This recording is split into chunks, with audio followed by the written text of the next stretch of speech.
that this is being recorded. Hello everyone. My name is Vanessa Kozlowski, and I am with Quest Voyager. I am very excited today to present to everyone the Conyers Rockdale Chamber of Commerce trip to Ghana.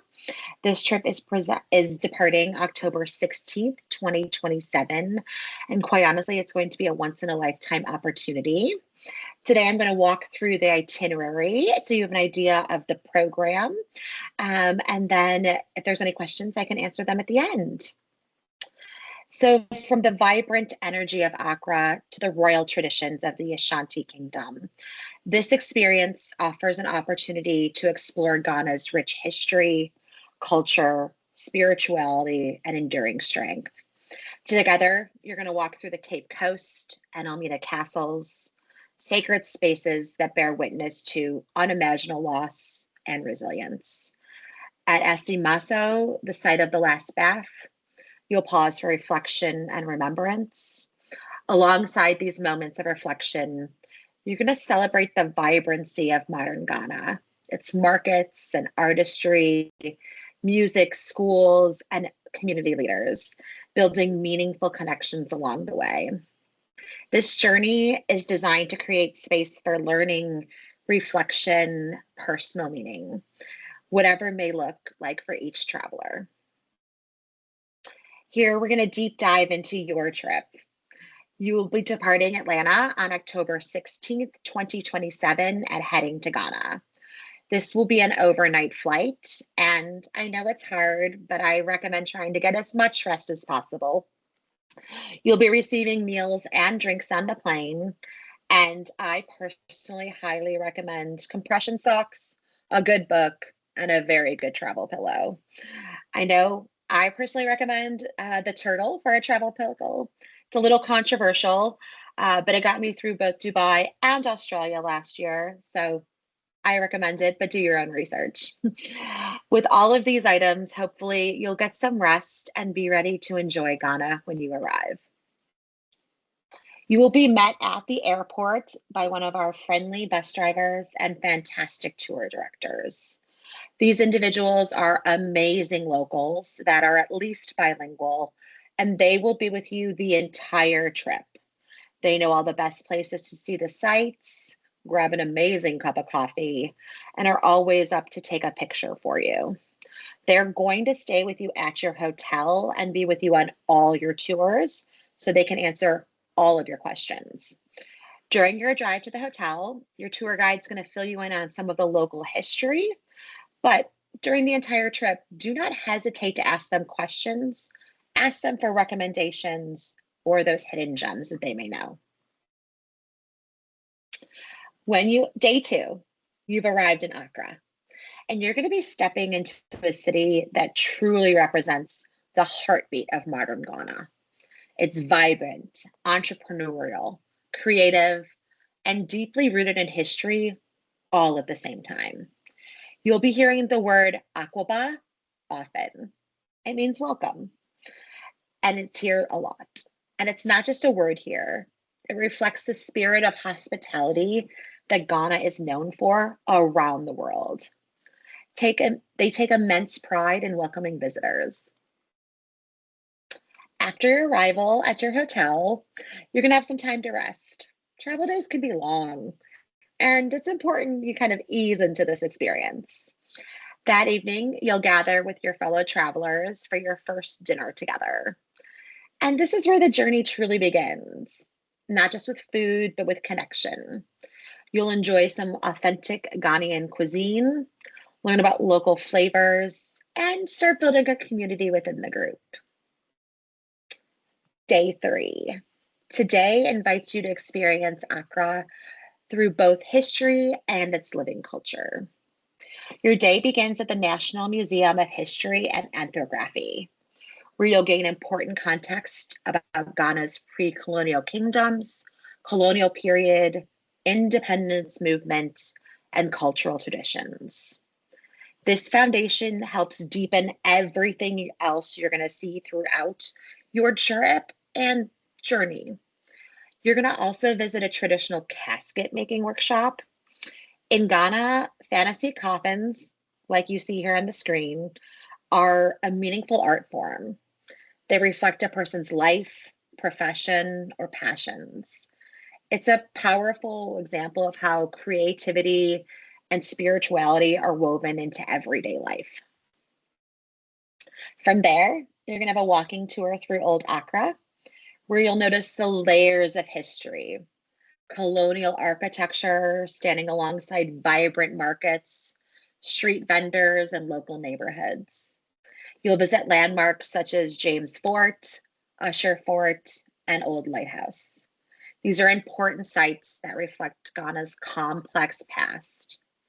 And the Girma Memorial Park, you'll pause to honor Ghana's first president and one of the key figures in Pan-Africanism and the African independent movement. His leadership shaped not only Ghana's future, but it inspired liberation movements across the continent. And later, you'll have time at the Arts and Crafts Market, where you can engage directly with artisans and support local makers. I always encourage travelers to ask questions and learn the story behind what you're purchasing, and really enjoy this exchange. It's very much part of the experience. And then in the evening, you'll have the opportunity to experience Ghana's creative or spiritual life.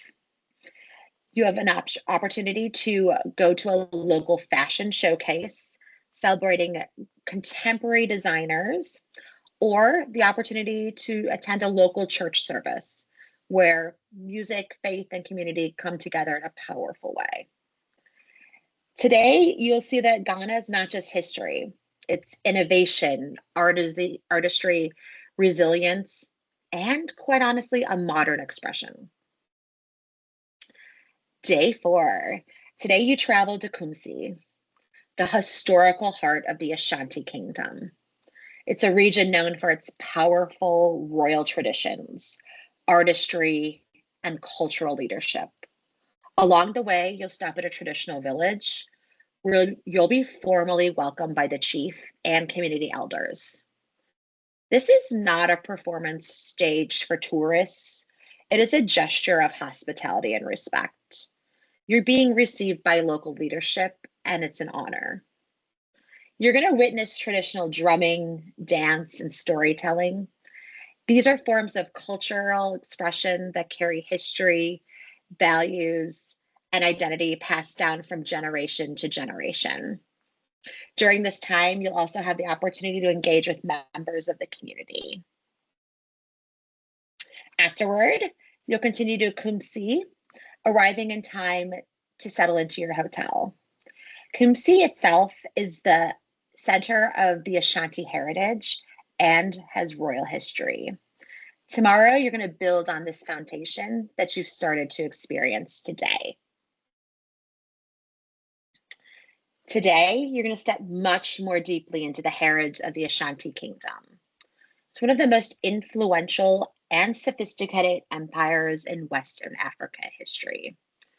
You're going to visit the Omanhia Palace and Museum, which offers insight in the Ashanti monarchy, which actually remains active and a respected institution today. The Ashanti king continues to play an important cultural and spiritual role. And as you explore the museum, you'll learn about the empire's governance, resistance to colonial rule, and its enduring legacy. From there, you'll visit the Natural Cultural Museum and the Prefect II Jubilee Museum. You're going to encounter artifacts, regalia, and symbols that reflect the Ashanti identity and pride. The Omokafi Anakaya sword, in particular, is surrounded by legend and spiritual significance. It represents the unity and strength within the Ashanti Kingdom. Later, you'll experience the vibrant rhythms of the Kumasi Central Market. This is one of the largest open air markets in West Africa. It's bustling, colorful, and alive with commerce. There's a lot going on here, and it's the perfect place to buy everything. From clothing and bright African prints, handcrafted leather goods, exotic spices you cannot get at home. And make sure to taste some of the street food, like red or coco and kus. These are unique to Ghana. In the afternoon, you'll visit several artisan villages that preserve century-old traditions.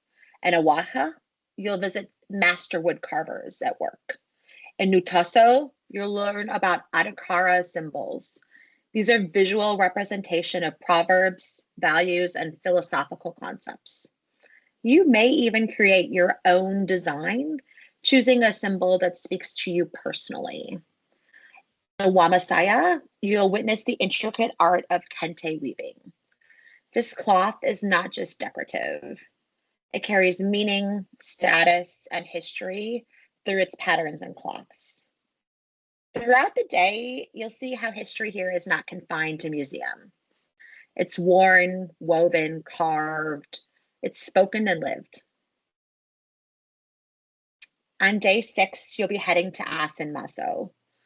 Today is the day of remembrance and reflection. You'll travel to Asin Maso, known as the last bath site.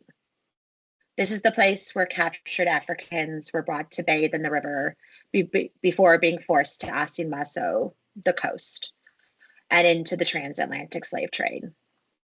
For many visitors, this is one of the most emotionally powerful moments of the journey. This is sacred ground. It's important to approach the space with quiet respect and personal reflection. And there's no right or wrong way how to feel here. Some people do experience deep emotion and others quiet contemplation. Allow yourself whatever response is authentic to you. You may choose to participate in a symbolic feet washing ceremony.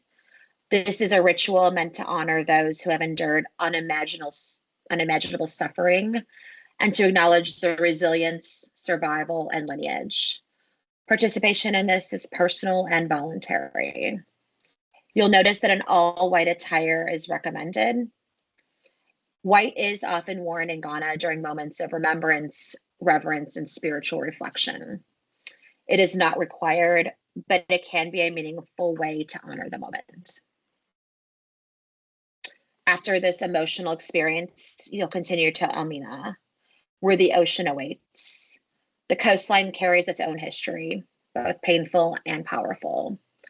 As you settle into your beachside retreat, you may find that the sound of the waves brings space to process, reflect, or simply breathe.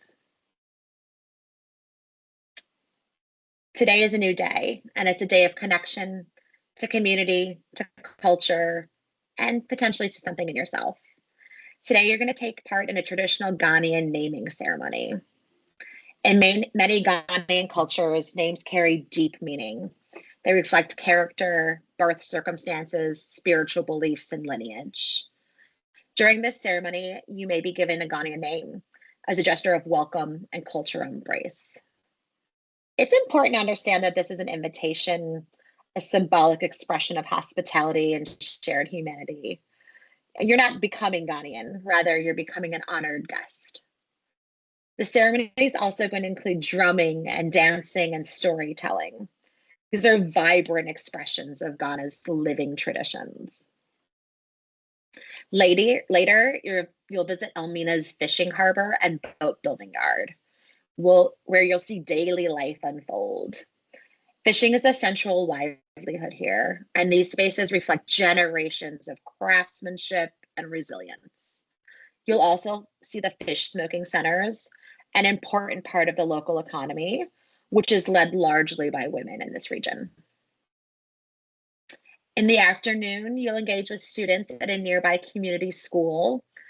This experience offers you the opportunity to visit a local school and spend meaningful time with students in the community. During your visit, you'll learn about Ghana's education system, daily school life, and the hopes and dreams of the children you meet. You may have the chance to observe a classroom session, interact with students. You're going to share a cultural exchange moment. Many of our travelers say this becomes one of the most impactful moments of the journey, not because of what you bring, but because of the connections that you share with these children.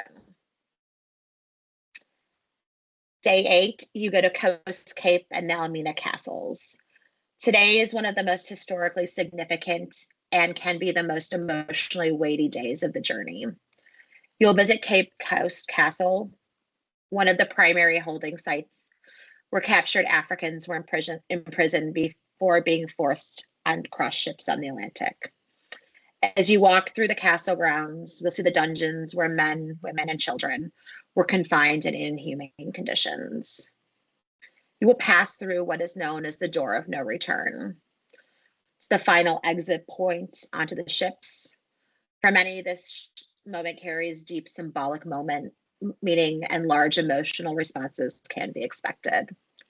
A flute ceremony may be held in remembrance of those who endured this history. It's meant to honor and not dramatize. Once again, participation is personal and voluntary. We recommend white attire as a symbol of reverence and remembrance within the Ghanaian tradition. From there, you'll continue to Elmina Castle. It's the oldest European structure in sub-Saharan Africa. You'll see additional dungeons and holding cells, including spaces where individuals who resisted captivity were confined. This is not an easy visit, and it shouldn't be. The purpose is not to relive trauma, but to acknowledge history, honesty, and to honor the lives impacted by it. And the next morning, you'll make your way back to Accra, carrying with you the experience of the past several days.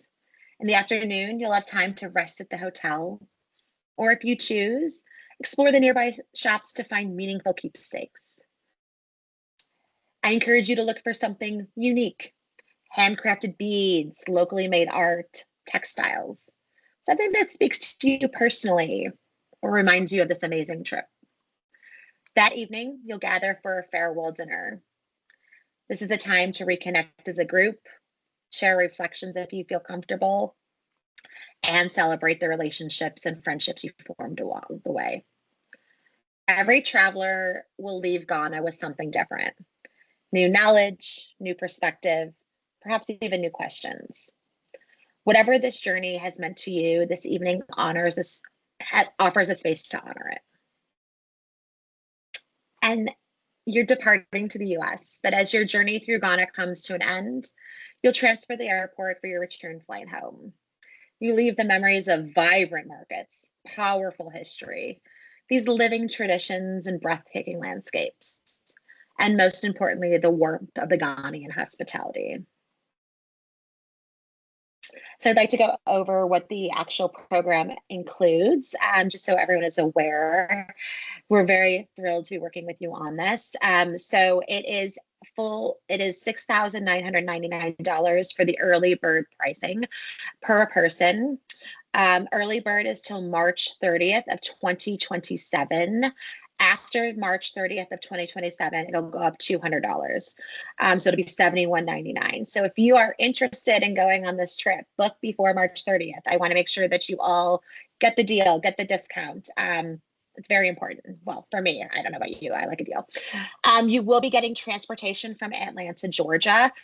That does not mean you have to only fly from there. If you have friends or family that want to come on this trip, we can definitely arrange flights from outside of Atlanta, but that is just your home airport, just so you are aware. It includes 8 nights in hotels. It includes 16 meals. So you'll have breakfast every single day, and then it includes 6 lunches and 2 dinners as well.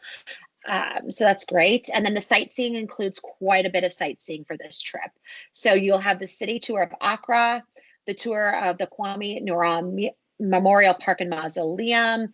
You'll have that tour of the farming community to meet with the chief and his elders, the tour of Kumasi, the tour of Ashanti, the multiple craft villages that you'll be going to, the tour of the Salve River, the Cape Coast castles and dungeons, the tour of the Elmina Fishing Harbor, the naming ceremony, and the tour of the community schools. So with this program, basically everything that I talked about is included. There's no optional tours with this one. Everything that I spoke about is included with this one. So Journey to Discovery is something about all these, we really preach for Quest Voyager about cultural connections and an in-depth experience into the local economy and cultural experience. And personally, I think that this entire trip is a journey to discovery. You're doing an experience that is unlike anything other. So for me, this is the entire trip, to be quite honest. In addition, you will have a professional tour director with you the entire time, as well as a professional driver. It'll be the same person with you the entire time, so you don't have to worry about anyone getting on and off. There will be some times that we will pick up an additional driver or additional tour guide, and it just has to do with needing additional professional support at certain locations. And that does include one piece of baggage with you for the luggage as well. If you deposits are $800 and final payment is due June 8th, 2027. Important thing, I anticipate this selling out because it is such a once in a lifetime opportunity. So if you are somebody who is interested in going on this trip, I highly recommend you sign up. The great thing about this is you can cancel penalty free up to 131 days out. So if you are thinking about signing up, sign up, pay the deposit, and then you can cancel by June 27th, 2027 without any penalty. So I'd rather you sign up and then cancel than not be able to go, if that makes sense. Also, you want to get that early bird pricing. There are some requirements for US citizens going to Ghana, and I want to go over those. They're a little bit different than some other destinations that you may have been to. Obviously, you do need a passport to go to Ghana. 6 months are required past the part of departure. So you do need that 6 months past departure date that we need. So please make sure that's valid. Also, you need 2 additional pages in your passport book. If you don't have 2 additional pages, you can go to any passport office and they can just add additional. So if you're someone who travels a lot, if you have a lot of visas in there, they take up a lot of pages, they'll just add additional. You don't need to add a whole new passport, just additional. You do need a tourist visa for Ghana. It is linked on here. It is very easy. It is online. The application is found on the State Department site or through this link. We'll also send it to you once you sign up for the trip. But I do want you to be aware that there is a tourist visa that is required. In addition, you must have a vaccination against malaria, and it must be done 10 days before you depart for Ghana. So just something to think about. Obviously, we'll let you know all of these things once you get closer, but I didn't want you to go into this not knowing of these things if you have a deathly fear of, needles, and that's going to not have you go. Better to be prepared beforehand than after. So big question, how do you reserve? I'm sure you have all seen this beautiful flyer. I know it's also up on your website. So 1, go to your website, 2, talk to Stephanie, or 3, click here. So click here, it'll take you directly to the booking link. It's very easy to book. If you can buy something on Amazon, you can buy this trip. Very easy to go through, click on all the links. You buy the trip, you can buy insurance if you're interested. Single, doubles, everything along those lines. You can also scan this QR code and it'll take you directly to the link as well. So pretty easy breezy, everything along those lines. Once again, $69.99 for the early bird special till March 30th of 2027, $71.99 after that. If you are a single, there is an additional single supplement of $1,099. Flights from Atlanta are what are included, but we can fly anyone from anywhere. So if you have anyone else who'd like to come, please and bring them. We do have insurance included. Or not included. We do have insurance that can be purchased. Once again, you can do this directly through our website. We use USI. If you don't want to use USI, use whatever you want. I just recommend you use travel insurance. I bought it for my trip to Portugal. My flight was canceled due to mechanical errors. I got $200 back. It's an easy breezy thing, lost baggage, anything like that. Insurance for this trip will start at $704, just so you are aware, and can go up for cancel for any reason. That, I believe, is just the overall information for the trip. I hope you guys are excited for it. I think this is a once in a lifetime opportunity. I think that this is quite honestly the trip of a lifetime. And if you have any questions, I'm very much here to answer them. I hope you join the chamber for a visit in Ghana in 2027.